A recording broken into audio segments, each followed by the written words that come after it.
राधे राधे, जय श्री कृष्णा दोस्तों। आपका बहुत बहुत स्वागत है।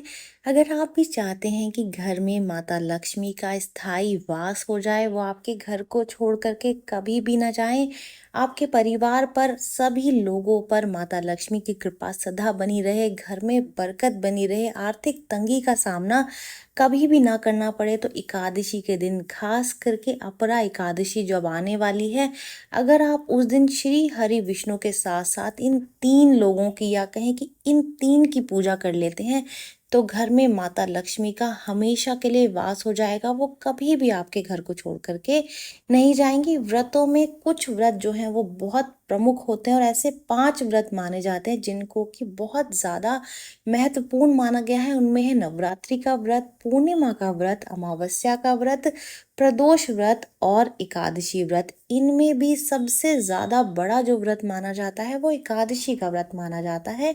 और एकादशी का जो व्रत है वो महीने में 2 बार होता है। एकादशी का व्रत अगर आप रखते हैं तो इसका उचित समय पर पारण भी आपको करना चाहिए, और इससे पहले पूजा भी आपको ज़रूर से करनी चाहिए। यदि आप श्री हरि विष्णु जी के साथ साथ इन तीन की भी पूजा अगर करेंगे, तो माता लक्ष्मी का घर में स्थायी निवास हो जाएगा। वो हमेशा के लिए आपके घर में वास करेंगी, उनकी कृपा सदा सदा के लिए आपके ऊपर बनी रहेगी। तो अपरा एकादशी के दिन इन तीन की पूजा भगवान विष्णु के साथ में ज़रूर से करें।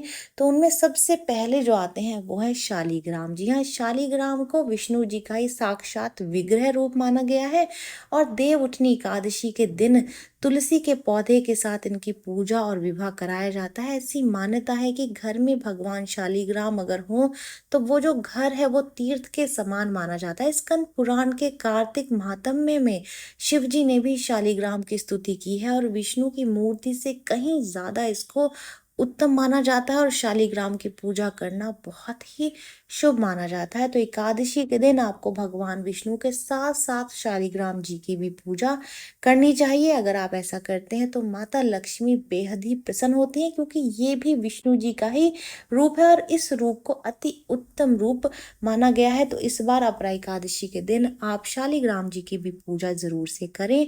दूसरी जो पूजा है आपको जिनकी करनी है वो है तुलसी माता। जी हाँ, तुलसी माता पूर्व जन्म में जालंधर की पत्नी विष्णु भक्त वृंदा थे, और जालंधर का देवताओं से युद्ध चल रहा था, और वो वृंदा के व्रत के कारण जीतता जा रहा था। सभी देवताओं के कहने पर, उनके आग्रह करने पर श्री हरि विष्णु ने जालंधर बनकर छल से वृंदा का व्रत भंग करा दिया, जिसके चलते जालंधर का वध हो गया।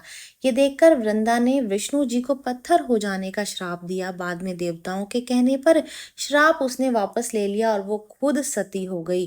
वृंदा की राख से तुलसी का पौधा जन्मा, और विष्णु जी ने उसका नाम तुलसी रखा और कहा कि मैं पत्थर रूप में भी इसके साथ ही रहूंगा। इसी तरह तुलसी और शालीग्राम की साथ में ही पूजा की जाती है, और यही विधान है। और अगर आप इन दोनों की पूजा यानी कि तुलसी और शालीग्राम की पूजा भी एकादशी के दिन करते हैं, तो माता लक्ष्मी आप पे बहुत प्रसन्न होती हैं, और आपके ऊपर अपनी कृपा सदा के लिए बनाए रखती हैं। आपके घर में कभी भी सुख शांति आपके घर की नहीं छिनती है, हमेशा ही घर की बरकत बनी रहती है। घर में हमेशा ही कुछ ना कुछ अच्छा होता रहता है।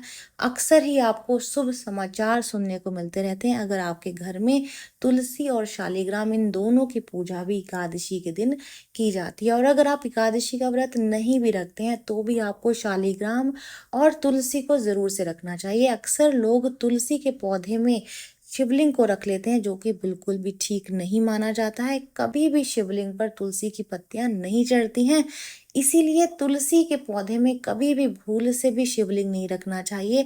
अक्सर लोग कंफ्यूज हो जाते हैं और शिवलिंग रख लेते हैं, लेकिन वो शिवलिंग नहीं होता है, वो शालीग्राम जी होते हैं, जो कि विष्णु जी का रूप माना जाता है। आपको शालीग्राम को ही तुलसी के गमले में रखना चाहिए, ना कि शिवलिंग को। तीसरा है माता लक्ष्मी। तो एकादशी के दिन माता लक्ष्मी की पूजा भी करनी चाहिए। लक्ष्मी नारायण रूप की विधिवत पूजा करने से माता लक्ष्मी का आशीर्वाद मिलता है, और घर में माता लक्ष्मी का स्थायी वास होता है।